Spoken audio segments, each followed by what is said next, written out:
No gym for a month. क्या fat gain हो गया, मसल लॉस हुआ, मोटिवेशन चला गया? मैं एक स्ट्रेंथ कोच हूँ और मैंने 1 महीना जिम नहीं किया, बट सरप्राइजिंग पार्ट, मैं ना तो मोटी हुई ना वीक। तो आज मैं आपको दिखाने वाली हूँ कि एक्चुअली क्या हुआ और साइंस क्या कहता है जब आप थोड़े टाइम के लिए ट्रेनिंग से ब्रेक लेते हो। सबसे पहले कि ये ब्रेक प्लान नहीं था। काफ़ी चीज़ें चल रही थी लाइफ में और मेरी रेगुलर जिम डिस्टर्ब हो गई थी। लेकिन फिर भी मैंने कोशिश किया कि एटलीस्ट वीक में 2 बार बेसिक बॉडी वेट ट्रेनिंग या स्ट्रेंथ ट्रेनिंग करने की कोशिश करूँ। कभी घर पर, कभी शॉर्ट सेशंस। और ये भी सच है कि मैं पिछले कई सालों से कंसिस्टेंट स्ट्रेंथ ट्रेनिंग करती आ रही हूँ, तो मेरा बेस बहुत स्ट्रांग है। और जब आप लॉन्ग टर्म ट्रेनिंग करते हो, आपकी बॉडी डेवलप करती है मसल मेमोरी।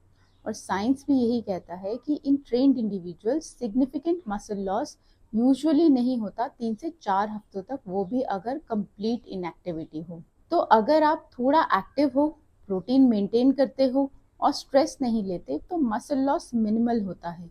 ब्रेक लिया पर ब्रेक डाउन नहीं हुआ। इस दौरान मैंने 2 चीज़ें कॉन्शियसली मेंटेन की। Protein intake minimum 1 gram per KG of body weight. Second, movement at least 5000 to 7000 steps हर दिन। और सबसे इम्पॉर्टेंट, मैं सिर्फ तब खाती थी जब मुझे भूख लगती थी। No boredom snacking, no stress eating, यानी कैलोरी सरप्लस अवॉइड किया। काम माइंड, अवेयर ईटिंग और माइंडफुल मूवमेंट, ये तीनों चीज़ें फैट गेन को नेचुरली कंट्रोल में रखती हैं। बहुत लोग कहते हैं कि बॉडी सॉफ्ट लग रही है, और हाँ, जब आप ट्रेनिंग से ब्रेक लेते हो तो ये सॉफ्टनेस फील होती है, बट इसका मतलब हमेशा फैट गेन नहीं होता। सॉफ्टनेस आ सकती है मल्टीपल रीजन से। मसल टोन कम हो जाता है, मसल ग्लाइकोजन डिप्लीट हो जाता है, और उसके साथ जो वाटर स्टोर्ड होता है वो भी चला जाता है।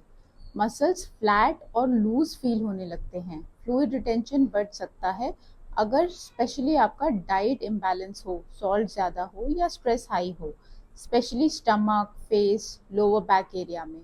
तो हाँ, आपको लग सकता है कि शेप थोड़ी चेंज हो गई है, लेकिन जब तक आप कैलोरी सरप्लस में नहीं जा रहे हो, ये फैट नहीं होता। फैट गेन तब होता है जब आप रिपीटेडली ज़्यादा खाते हो और ट्रेन नहीं करते। पर अगर बेस स्ट्रांग है तो कमबैक भी क्विक होता है। बस एक चीज याद रखना, ये ब्रेक पैटर्न नहीं बनना चाहिए। ट्रेनिंग और मूवमेंट को लाइफ का पार्ट बनाओ। और सबसे इम्पोर्टेंट बात, मैंने कोई गिल्ट नहीं लिया। मैं अपने बॉडी के सिग्नल्स पर पूरी तरह ट्रस्ट करती हूँ। मैं पनिशमेंट में बिलीव नहीं करती। और जब आप अपने बॉडी को समझते हो, तो हर ब्रेक के बाद कमबैक और स्ट्रांग होता है। मैंने जिम दोबारा स्टार्ट किया और within 1 week strength, energy, motivation सब वापस आ गया।